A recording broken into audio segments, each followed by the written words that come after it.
Recently, in many places, theatres with one or two screens are being demolished. Some of these theatres were once iconic in their area where cinema lovers and fans gathered to celebrate unforgettable memories. But now, these theatres are disappearing. I remember a theatre where I watched 4 to 5 movies in Madurai and it is going to be demolished. I usually remember which movie I watched in which theatre. Beyond commercial and masala films, some theatre holds memories and emotional value because of the kind of movies I watched there. Knowing that such a theatre no longer exists really feel heartbreaking. Regular listeners of my podcast know how much the film Wally impacted me emotionally. I watched that movie in one such theatre. So, why are these theatres disappearing? To understand this, we need to look at the history of theatre culture.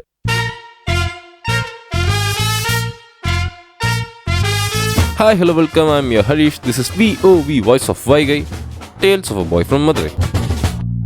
Even though Tamil history mentions Iyal, Isai and Nadagam, literature, music and drama, existing over 2000 years, world history often highlights theatre's evolution through ancient Greek and Roman civilizations. In the 5th century, theatre and drama were deeply intertwined with the social and religious lives of cities like Rome and Greece. These performances took place in amphitheatres. One of the most famous amphitheatre is the Colosseum. However, with the fall of Roman Empire, theatre culture also declined.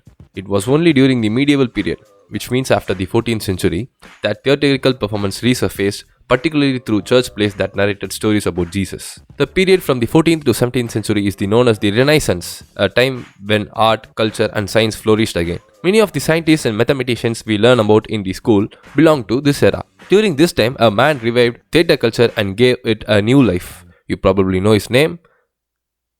Did you guess it? Yeah, he is William Shakespeare.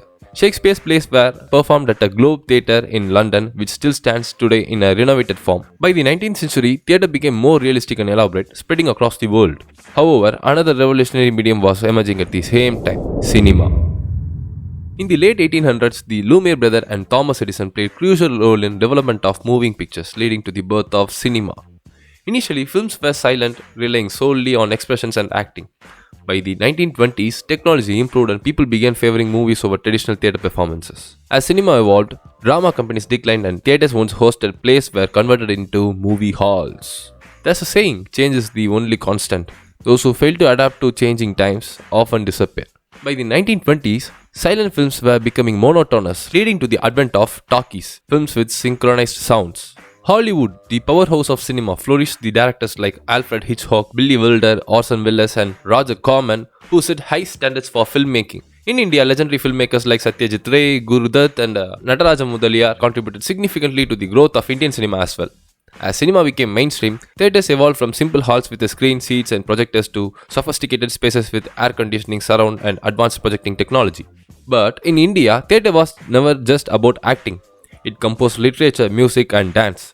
Traditional performance arts like Bharatanatyam, Kathakali and Yakshagana in South and Noatanki, Jatra and Tamasha in the North all originated in theatre halls. The foundation of India's theatre culture can be traced back to Parsi theatre, which laid the groundwork for the theatres we see today. By the 1930s, Parsi theatre evolved into commercial entertainment, leading to the development of cinemas. Earlier, single-screen theatres dominated the landscape. However, with the technological advancements, multiplexes with multiple screens emerged, offering a luxurious movie experience. Despite all this, some old-style theatre halls have been preserved for their aesthetic and nostalgic value.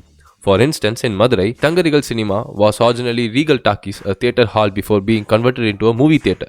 This was said to me by my grandfather, and you all go ask your grandparents about talkies or tenkota. They used to say more and more nostalgic moments of theatres and cinema halls that you wouldn't even imagine about.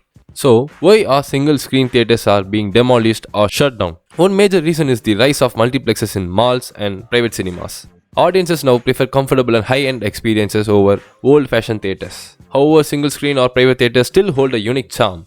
Watching a movie in a packed hall with the fans cheering for their favorite stars is an experience that no multiplex can replicate. Theatres aren't shutting down because cinema is losing its audience.